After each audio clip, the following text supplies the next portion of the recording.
Stranger things का finale finally आ गया है और इसमें काफी कुछ देखने को मिला। कुछ सीन्स ने सरप्राइज किया, कुछ थोड़े कंफ्यूजिंग लगे और कुछ चीजें ऐसी थी जिनके बारे में सोचना पड़ता है। माइंड फ्लेयर वापस आता है, एक कैरेक्टर की डेथ थोड़ी वीक लगती है और एक और डेथ ऐसी है जो क्लियर नहीं है। सब कुछ ऑडियंस पे छोड़ दिया गया है। ऊपर से एंड में लगभग 45 मिनट का एपिलॉग है जो थोड़ा ज्यादा लंबा फील होता है। सबसे बड़ा सवाल यही है, एंड में माइक ने जो स्टोरी बताई उसका रियल मीनिंग क्या था। चलो सिंपल तरीके से फिनाले की एंडिंग को अच्छे से समझते हैं और सारे इंपॉर्टेंट क्वेश्चन के जवाब ढूंढते हैं। क्या 11 सच में मर गई? फिनाले में सबसे बड़ा क्वेश्चन यही था। शो ने हमें फील करवाया कि 11 मर गई है, लेकिन डफर ब्रदर्स ने सीधा जवाब देने के बजाय एंडिंग को ओपन छोड़ दिया ताकि ऑडियंस खुद डिसाइड करे। वहीं ग्रुप वेक्ना और माइंड फ्लेयर दोनों को मार देता है क्योंकि वो हाइव माइंड के थ्रू कनेक्टेड थे। ये भी रिवील होता है कि माइंड फ्लेयर को हेनरी यानी वेक्ना की जरूरत थी, वो सिर्फ उसका एक पपेट नहीं था। सब अपसाइड डाउन से निकल आते हैं, बॉम्ब एक्टिवेट होता है ताकि अपसाइड डाउन डिस्ट्रॉय हो सके, लेकिन 11 गेट के पास ही रुक जाती है बिकॉज 11 जानती थी कि फ्यूचर में भी डॉक्टर ब्रेनर जैसे लोग आएंगे जो उसके फ्रेंड्स को हर्ट करेंगे सिर्फ उस तक पहुंचने के लिए। इसलिए वो वापस नहीं आती और अपसाइड डाउन के साथ ही रह जाती है, जिससे लगता है कि वो मर गई। तो फिर माइक की कहानी का क्या मतलब था? 18 महीने बाद जब माइक डंजन्स एंड ड्रैगन खेलते वक्त एक स्टोरी बताता है तो वो कहता है कि मेस यानी 11 ने काली की पावर्स को यूज करके सबको इल्यूजन में डाल दिया था। एक्चुअली 11 जिंदा थी और कहीं दूर एक पीसफुल जगह पर चली गई। ये स्टोरी डायरेक्टली हॉपर के डायलॉग से कनेक्टेड होती है। माइक के पास दो रास्ते हैं, एक जहां वो खुद को 11 की डेथ के लिए ब्लेम करे, दूसरा जहां वो 11 के डिसीजन को एक्सेप्ट करे और आगे बढ़े। ये स्टोरी बस एक कंफर्टिंग एक्सप्लेनेशन थी ताकि लोग शांति से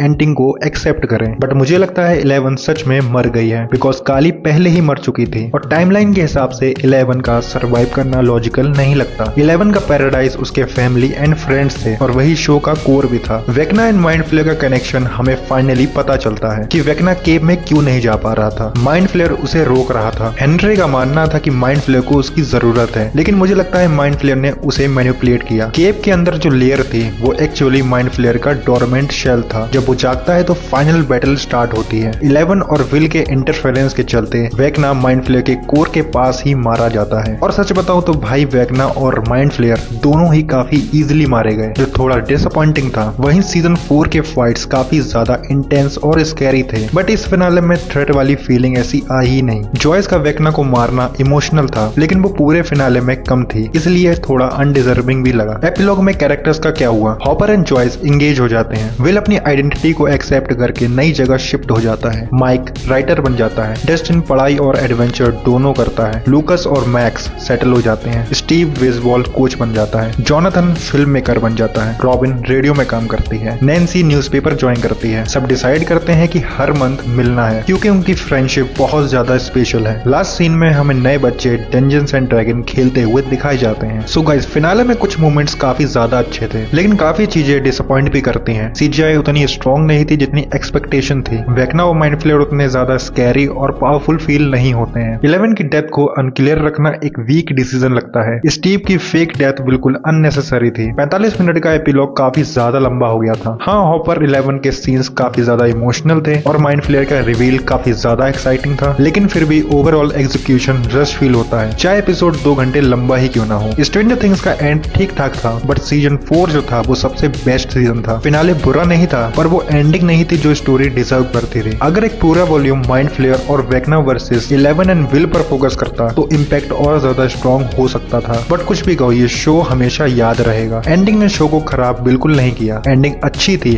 बट और अच्छी हो सकती थी। ये तो था मेरा ओपिनियन। आपको फिनाले कैसा लगा मुझे कमेंट करके बताओ। वीडियो पसंद आए तो वीडियो को लाइक करो, चैनल को सब्सक्राइब करो। मैं मिलता हूँ आपसे अगली वीडियो में।